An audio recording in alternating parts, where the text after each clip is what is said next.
গল্প শোনো। কি গল্প ভাইপো? এটা কাগজে আগে শুনে খুশি হয়ে যায়, তারপর যেন রেগে যায়। ঠিক আছে, তোকে আজকে ওরকমই গল্প শোনাবো। দেখ তাহলে শোন।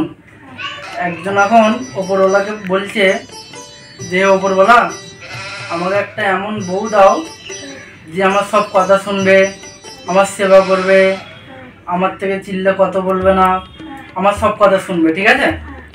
তো ওপরওয়ালা বলল, এরকম বউ, এরকম বউ পাওয়া কোনো ব্যাপারই না। তুমি পৃথিবীর কোনায় কোনায় খোঁজো, মন দিয়ে খুঁজলে পৃথিবীর কোনায় কোনায় এরকম বউ পাবে।